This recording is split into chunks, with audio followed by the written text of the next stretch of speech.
पालम में एक बहुमंजिला इमारत में भीषण आग लगी। आग की लपटों से बचने के लिए तीसरी मंजिल से कूदने वाली 2 साल की बच्ची समेत 3 लोग घायल, 12 अन्य को बचाया गया। डीएफएस ने कहा, एक ही सीढ़ी होने से बचाव कार्य में बाधा आए। नई दिल्ली, बुधवार को दक्षिण पश्चिम दिल्ली के पालम स्थित साध नगर में एक 5 मंजिला इमारत में लगी भीषण आग में एक ही परिवार के 9 सदस्यों की मौत हो गई, जिनमें 3 बच्चे भी शामिल थे, जबकि 3 अन्य घायल हो गए।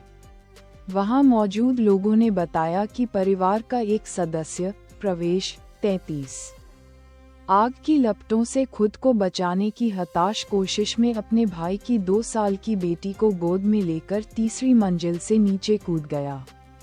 बच्ची तो गिरने के बाद भी बच गई, लेकिन प्रवेश की चोटों के कारण मौत हो गई। बहु एजेंसी अभियान पुलिस को सुबह 7:04 बजे आग लगने की सूचना मिली, जिसके बाद पालम गांव पुलिस स्टेशन का स्टाफ तुरंत मौके पर पहुंचा। आग बुझाने के लिए लगभग 20 दमकल गाड़ियां और 11 कैट्स एम्बुलेंस भी मौके पर भेजी गईं। आग बुझाने और बचाव कार्यों के लिए राष्ट्रीय आपदा प्रतिक्रिया बल (एनडीआरएफ) सहित कई अन्य एजेंसियों को भी तैनात किया गया। पुलिस ने बीएनएस की धारा 287, आग के संबंध में लापरवाही भरा आचरण, 125 मानव जीवन को खतरे में डालने वाला जल्दबाजी या लापरवाही भरा कार्य और 106 लापरवाही भरे कार्यों से मृत्यु के तहत अज्ञात व्यक्तियों के खिलाफ दर्ज की है। आग लगने के कारणों का अभी पता नहीं चल पाया है। निवासियों ने आरोप लगाया कि अगर दिल्ली अग्निशमन सेवा (डीएफएस) ने समय पर मौके पर एक चालू हाइड्रोलिक लिफ्ट तैनात की होती तो इन मौतों को रोका जा सकता था। उन्होंने दावा किया कि एक चालू सीढ़ी वाली गाड़ी सुबह 8 बजे के आसपास ही पहुंची, तब तक आग पूरी इमारत में फैल चुकी थी। इस मामले पर टिप्पणी के लिए संपर्क किए जाने पर मुख्य अग्निशमन अधिकारी ए.के. मलिक ने कहा, ये दावे पूरी तरह सच नहीं हैं। लिफ्ट शुरू में काम कर रही थी और बचाव कार्यों में उसका इस्तेमाल भी किया गया था। सुबह 7:55 बजे उसमें एक तकनीकी खराबी आ गई, जिसके बाद मौके पर एक और गाड़ी भेजी गई। इमारत की निचली, ग्राउंड और पहली मंजिल पर सौंदर्य प्रसाधन और कपड़ों की एक दुकान थी, जबकि इमारत का मालिक, राजेंद्र कश्यप, अपने 4 बेटों, एक बेटी और उनके परिवारों के साथ दूसरी और तीसरी मंजिल पर रहता था। घटना के समय मिस्टर कश्यप गोवा में थे। पड़ोसियों ने बताया कि वे शाम को पहुंचे और अंतिम संस्कार में शामिल हुए। एक सीनियर अधिकारी ने बताया, बिल्डिंग से 12 लोगों को बचाया गया और एम्बुलेंस से पास के अस्पतालों में पहुंचाया गया।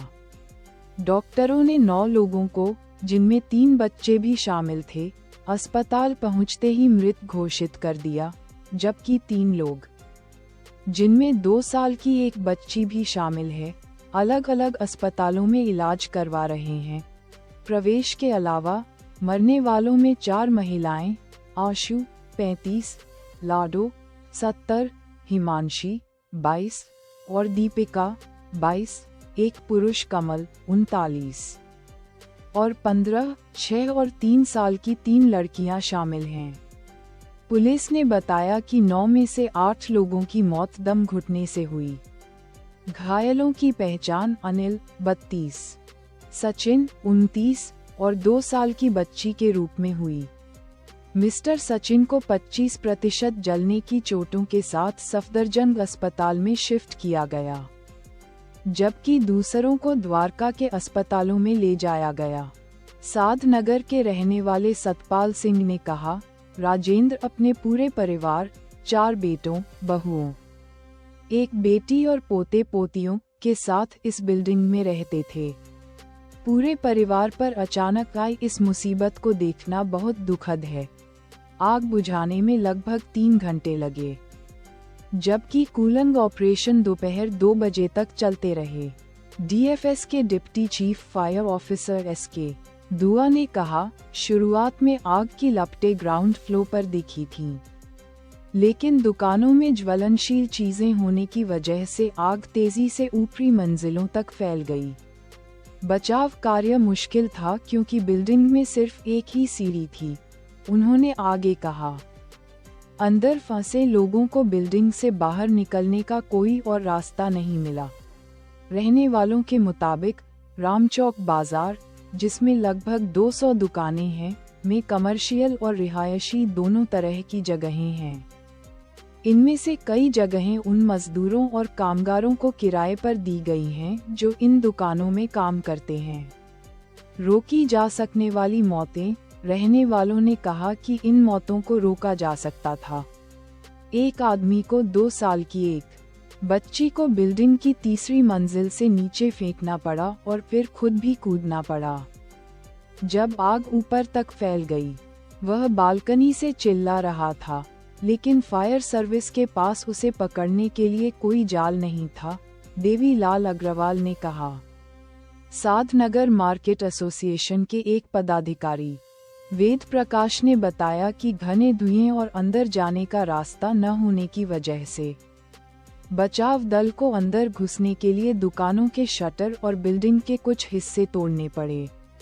उन्होंने आगे बताया कि जून 2025 में भी इस इलाके में आग लगी थी, जिससे दुकानदारों को नुकसान हुआ था।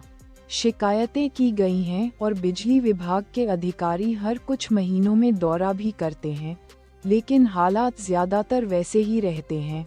उन्होंने